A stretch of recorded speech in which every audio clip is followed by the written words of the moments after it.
heard of it, you know experienced it, but it's a big deal, man. So martial law was being talked about that day. The governor didn't want it, and General Walter Short said to the governor, "I want you to give up your power to me now." The governor said, "Absolutely not." So he called President Roosevelt, who says, "I urge you to give up your power to the military." So he says, "I don't want to, but I will." And then that afternoon, martial law is imposed. First thing, taken away Constitution of the United States. The Bill of Rights are taken away, and the writ of habeas corpus, your personal rights are removed. You have no rights until you're told you are. That lasted 3 years. And on the radio, that was social media, they said, almost all the schools are canceled until further notice. Punahou would continue for a little while, but then they closed in 42. This school was taken that night, and they said, all men 18 to 25 years old, Monday morning, you show up at these schools, we're going to get you in the service now. Huh? And when you had 16 and 17-year-olds borrowing their older brother's ID, lying their way in, they wanted to serve. They wanted to get in. So they also said, okay, everybody turn out your lights, put tar paper or blankets in your windows, and the Japanese might invade any moment. We were in pins and needles for 3 years, 24 hours a day, not sure if the Japanese were arriving, you know. So the schools became military outposts. Now, if you're older like me, you might remember a movie called Saturday Night Fever, and there was a double album, and one of the entertainers, her name is Yvonne Elliman. So she's a graduate of this school, and some of you might have heard of a guy named Bruno. Bruno Mars? Did he touch the wall? I want to touch the wall, Bruno. No, give me. Okay, yes, he's a class of 2004. Right here. Nice. What? No way. So he was in Maui just the other night at the Grand Wailea. I guess a company has a lot of money and hired him for a private concert for their employees. Wow, what a deal. So he was just in Maui. So if you thought you saw Bruno, he's in town. He's kind of laying low. Okay, Chad Owens, another football player. When he was in the NFL, he was able to get the NFL and his friends to chip in $3 million to give this back as a gift. The track and field and the NFL football field. Oh, no. So, yeah, that's all NFL turf. So when the Pro Bowl was played here, they practiced over there. Well, we don't get the Pro Bowl anymore. Wherever the Super Bowl is, that's where the Pro Bowl goes today. As we turn right, hang on tight, out of sight, dynamite, here we go. And to our left, Robert Louis Stevenson Middle School. The writer from Scotland, yep, he lived here, you know, for 5 months. He lived at the base of Diamond Head on the beach. He renamed the beach Sans Souci after his favorite beach in France. He was a celebrity. He wrote Dr. Jekyll and Mr. Hyde. While nice. Here, he wrote 2 books, The Isle of Voices, The Bottle Inn. To our left, President Abraham Lincoln Elementary School and a volcano. 300,000 years old. We're going there right now. Now the President Lincoln's connection to Hawaii is he wrote letters to King Kamehameha V. They were pen pals, and yeah, they wrote all the time. Now Robert Louis Stevenson wasn't in the best of health, but our sea breeze, our water made him feel really good. His new good friend was King David Kalakaua, and he always spent time at the palace. Now how many of you happy not working today? Yay! Who's happy not in school today? Yay! Who's happy not driving right now? Yay! Okay, hang on, turning left. Here we go. Let the cyclist know. Okay. Yeah, even if you had Siri could make it all. Even with directions, instructions is kind of hard, you know. Imagine Siri saying, turn right on Humunukunuku Apawa'a. Recalculating. Turn left on Lavili Nukunuku Oi Oi. What? Recalculating. Turn right into the ocean. How many people turn right into the ocean every year? 1. There's one person who doesn't. Why? Because Siri said so. Okay. They're good employees. And listen. Okay. We're going to turn right. As we do, Panorama Vista will be happening on the left first and the right second. So, For those of you who want a photo, we gotta do it through the window though, sorry. They don't let me park and let you out anymore since 1990. So on the left is the main visitor center. If you think you have a friend or relative buried here, or you're not really sure, this is where you will confirm. And they will then take you in a little golf cart, there they are, and drive you to the grave. And you will make a connection. Okay, to our left, those of you on the right, you'll have an opportunity to do photography on the way out. Okay, same road in, same road out. So those of you on the left, you're first, and I'll drive slow. Just fire away. You can always delete, right? Remember the old days? Film. Yeah. Yeah, Shannon, I need film and AA batteries. Is there a store? You know? On the left, down in the foreground, Robert Louis Stevenson, Roosevelt, Lincoln, all the schools, those are public. Then we have the private school called Punahou down there somewhere. University of Hawaii is down there. Mid-Pac, Mid-Pacific, Iolani. Then we have Diamond Head, there it is. Diamond Head is about 150,000 years old, 760 feet tall. Who has hiked the summit of Diamond Head already? Yes. Who's gonna do it later? Yes. Who's like me? We're just gonna buy a postcard from ABC store. And we'll discuss it over drinks. Okay. And then we have the concrete jungle on the left. Wow. Yeah, you're down there somewhere. There are 114 hotels down there. Okay, the fragmented rock you see on the right is evidence we are on a volcano. We're 300 feet above the ocean right now. And here's a good word with the letter W in it. On the right, on the top. I'd like you to read it. Okay, everyone please say Pu'ovaina. Pu'ovaina. Very good. Now the flag's at half-staff, meaning a funeral, a burial is going to take place today, or has already. On the right, this is columbarium number 13. This is the newest one for cremated burials. Bless you. So I don't see the van, I don't see the crowd, so maybe the burial will take place later. But they got the flag ready.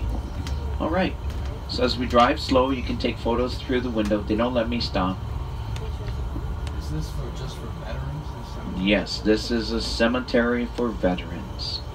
And Nice. the Hawaiian people are originally from the South Pacific, and for the first 1200 years, while here they were farmers and fishermen, they didn't fight. But by 1200 AD, things changed. The Tahitian men introduced fighting, and it was horrible. This went on for 600 years, wiping out villages, war, for whatever reason, no reason. It was horrible. Well, Kamehameha the Great ends the 600 years of fighting. We'll see his statue at the end of our day. He brings peace. Aloha. Aloha means love. And there are some men that said, well, I still want to fight. That's the year 1795 when the war ends. In 1812, the Hawaiians hear about the War of 1812. They sail to America. They join the Navy and Marines and fight in the War of 1812. Obscure, but factual. In 61, America's now divided. By 1863, many islanders have sailed to America. Some joined the Confederacy, fighting for the South. Some joined the Union, fighting for the North. They're buried in older cemeteries. And the Spanish-American War of 1898. We become part of the U.S. that year, 1898. We all become Americans with the Organic Act of 1900. We are asked to fight in World War I, 1917. And 9,600 Hawaiians joined the army. We fought in France and Germany. We died as Americans. We asked Congress for money to make a veteran cemetery in 1919. They said, well, we don't have money. The 20s, the 30s, the 40s, the war ends in 45. Congress says, we don't have money. In 48, the nation says, you find that money now. January 1949 is when the first burials take place. Our heroes would receive the 21 gun salute. Oh no. They served World War I, World War II, Korea, Vietnam, Afghanistan, Iraq, and other operations we don't know about. 38,000 full casket burials, 50 trees, 50 states. Before us, courts of the missing, 10 courts, 28,000 names of men lost, missing in action, buried at sea. As we turn left, I won't speak. You may stand and take photos out the window. Here we go. Courts of the missing.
We honor and celebrate in the cemetery Easter Sunrise Service, Memorial Day, Veterans Day, Japanese American Memorial Day, POW MIA Remembrance Day, and Anzac Day.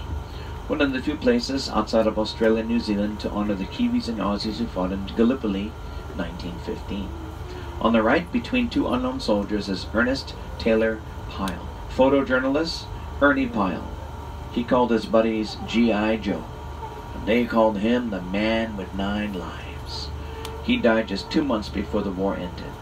On the right, between the flowers and the flag, Lieutenant Colonel Ellison Onizuka, born and raised on the Big Island, joins Air Force, becomes pilot, joins NASA, becomes astronaut, goes to space twice, successfully, can stand, it's okay.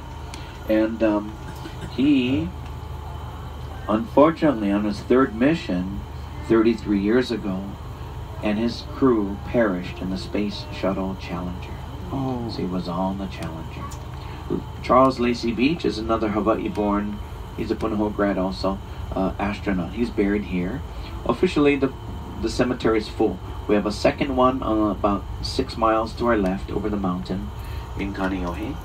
I have an uncle buried here, my mom, stepdad, uncles, aunts, they're buried in the Veteran Cemetery in Kona on the Big Island. Each island has a veteran cemetery. Hawaiians have been serving voluntarily in the armed forces since the War of 1812 through today and have attained the highest rank in all the branches of the Army, Air Force, Navy, Marines, Coast Guard, National Guard, Army Guard, Air Guard, Military Reserves, and ROTC, Reserve Officer Training in high school and college. Now, it's the second largest industry with 120,000 men, women, and children. 50,000 are active duty.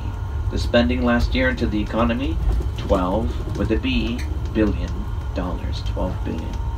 That's number 2. Number 3 is small business. Number 4 is agriculture. What's number 1?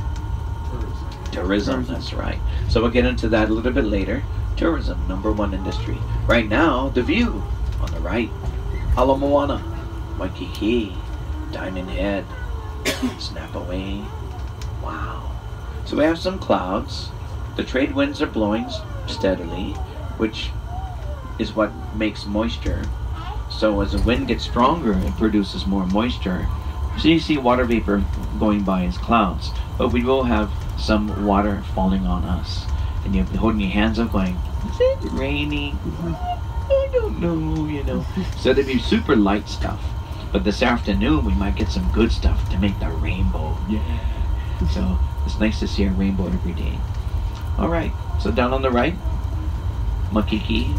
And you can see the forest meeting up in the backyard of these homes. So let's add up all the island's land by acres. Grand total, 4,200,000 acres. Wow. How many acres are preservation? 1/2. Half of Hawaii is preservation land. How many acres is for ranch and farm? 1,100,000. So about 75 to 80% of Hawaii's land is open, beautiful. But what we're in today is the 25% that has been built up. So we're focused on the city today.